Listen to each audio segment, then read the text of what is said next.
It is really hard to hide anything forever now, isn't it? Once upon a time, it was a bit challenging to dig up dirt on somebody, but those days are long gone. Secrets and discretions rarely make it to a grave because everybody's got a camera in their pocket and the internet in their hand, right? And it doesn't take too much these days for one of those secrets or indiscretions to get you canceled. Just a little bit of bad can erase a lifetime of good, which, let's be honest, it's not always fair, but life's not fair. It's just the way it is.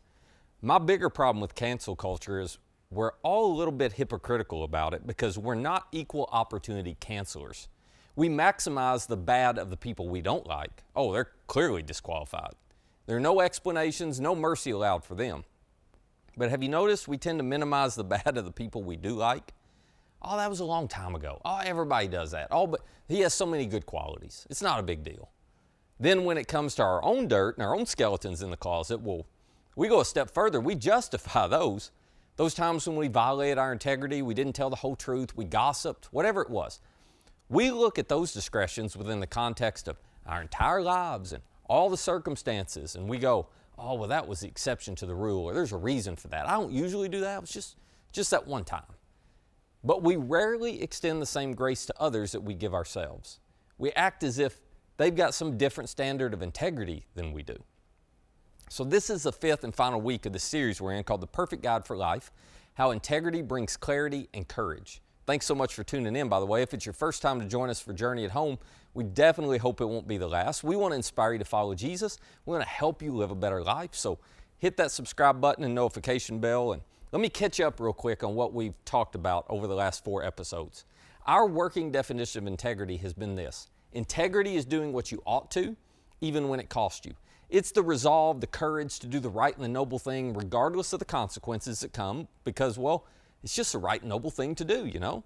And when we don't have integrity, it doesn't just impact us, it impacts all the people around us. Our irresponsibility becomes their responsibility because while integrity is personal, it is never private. It always impacts other people. There's always a price to pay when we give our integrity away. Now, the good news is the opposite is true as well. You live with integrity, and the benefits of that spill over onto all the people you care about the most. It's reflected really well in the theme verse for our series, which is simply this. In Proverbs 11:3, Solomon said, "The integrity of the upright will guide them, but the crookedness of the treacherous will destroy them." In other words, people with integrity make integrity the guide, the primary decision-making filter in their life. They're guided by it, they protect it, they avoid the trap of letting appetites now cost them what they value most later. And so in this episode, I want to tell you the rest of the story that we began in the last episode because it teaches us why it matters so much to avoid that temptation I just mentioned, the temptation to take what I want now, even if it's going to cost me my integrity. For those of you who hadn't been tracking with us, we left off last time. There was a 15-year-old by the name of Daniel, along with some of his friends, who were taken from their homes in Jerusalem to the city of Babylon by the conquering king Nebuchadnezzar.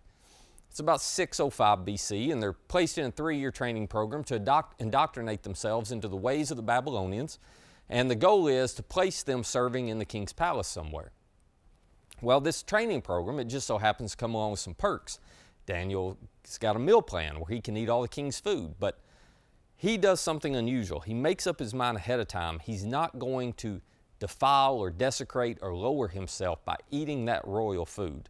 Now, I explained more last episode why this was a big deal, but the point is, Daniel knew that making up his mind ahead of time might be the end of his time. Literally, they might kill him. I mean, he had a good thing going and he could lose it all if he rejected this food. But Daniel made up his mind before he knew how the story was going to turn out, which, by the way, is exactly what integrity looks like. It's doing what you ought to, even when you know it may cost you. It's deciding ahead of time, I'm going to do the right thing no matter what. And that's what Daniel did. He said, I'm following God no matter what. And that decision he made as a 15-year-old set the direction and the pattern of his entire life. And as I told you in the last episode, God honored his decision, but it was not by any means the last test of his integrity. Daniel was tested up to the very end of his life. Matter of fact, the most difficult test happened 55 years later when Daniel was 70 years old.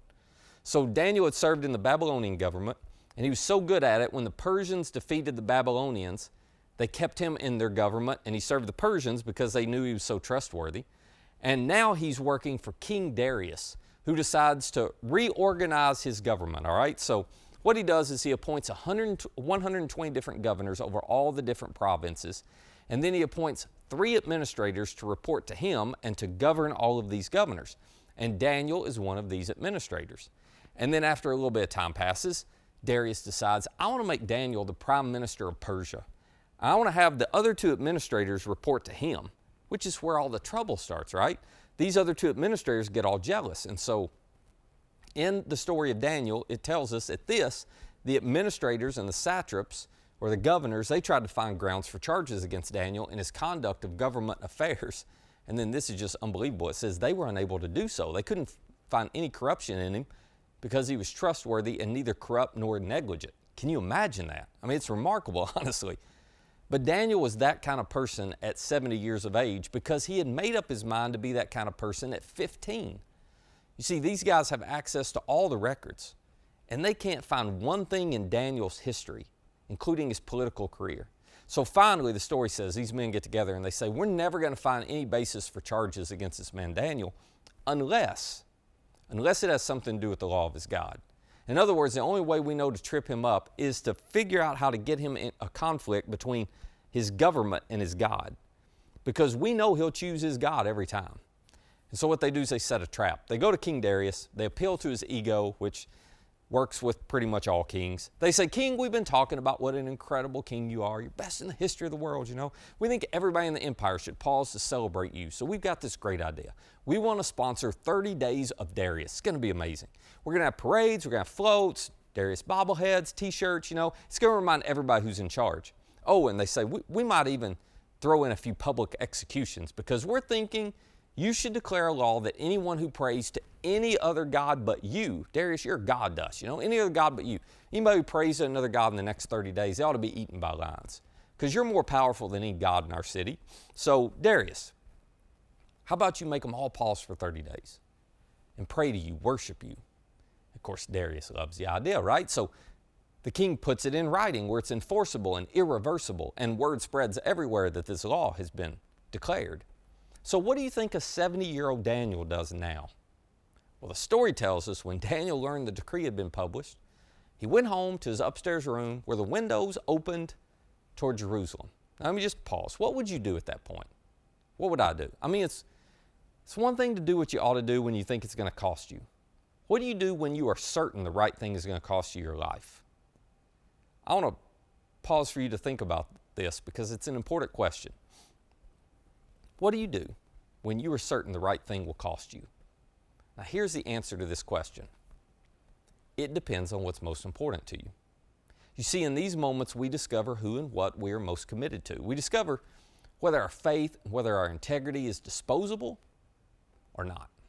Are we keeping it just because we think it's working for us or because it's actually most valuable to us? See, when your faith and integrity is tested like this and you pass the test, oh my goodness, you just learned something immeasurably valuable about yourself.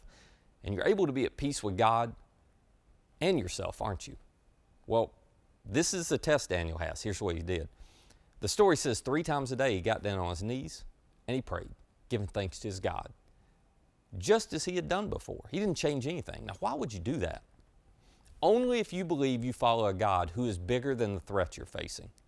Only if you believe your God determines outcomes and not some king.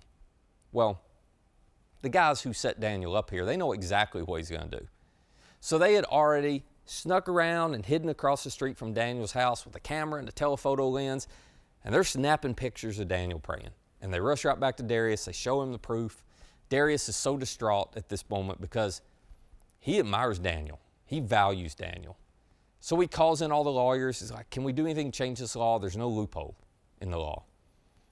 So they have no choice. Daniel's arrested. They lower him through a floor into a pit full of lions and human gore. But just before he's lowered, the king leans in and he whispers to Daniel. Imagine this. The king whispers, may your God, whom you serve continually, rescue you. In other words, Daniel, may the God who you are more devoted to than your own life spare your life. And then they put a stone over the entrance to this pit. The story tells us Darius goes home. He's distraught. He lays awake all night upset. He refuses to eat. He's just rehearsing everything that happened, going, 30 days of Darius. Oh my gosh, they got me. I see now what was going on. So early the next morning, story says at the first light of dawn, King Darius gets up. He hurries to the lion's den.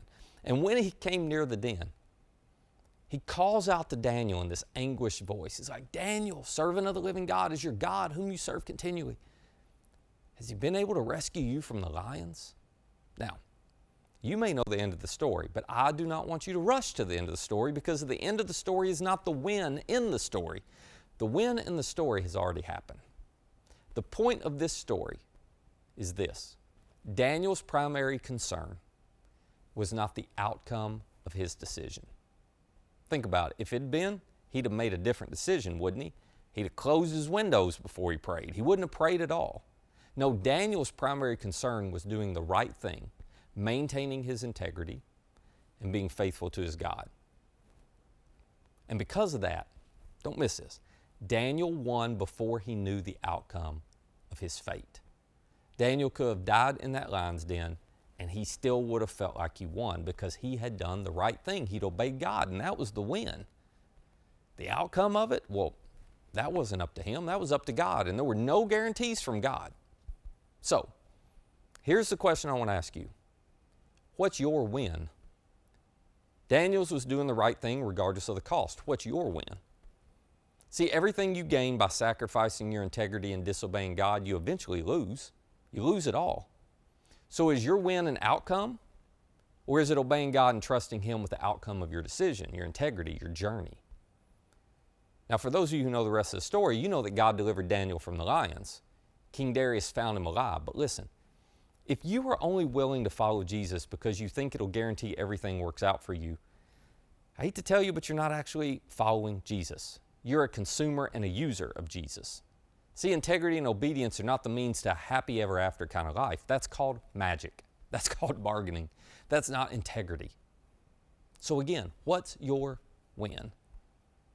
May I suggest to you that it's going to bed every night with a clear conscience. It's going to bed every night confident you did the right thing and all things are good between you and God. May I suggest it's obeying God and just trusting Him with the outcomes. May I suggest the win is making up your mind ahead of time to value your integrity? What's your win? I'd like to close by sharing one final piece of advice from King Solomon. Because not only did he believe that integrity guides you and gives you clarity, Solomon also believed integrity gives you courage. The kind of courage like Daniel had to do the right thing even when it cost you. Proverbs 28:1, Solomon wrote, "The wicked," these are people who lack integrity, people who are users and consumers. "The wicked flee, they run, though no one pursues. But the righteous are as bold as a lion." In other words, people who live with integrity, they're not scared of being found out. They're not scared of being canceled. They don't run because they get jumpy over something coming out from their past. People who live a life of integrity and righteousness, they have courage. They're bold as a lion. They're confident because they know they do the right thing regardless of the outcome. Daniel is proof that integrity doesn't cause you to fear lions. It makes you bold as one. So what's your win going to be? Would you please make it to be a person of integrity? Because integrity is the perfect guide for your life. Just trust God, leave the outcome in His hands, and do what you ought to, even when it costs you.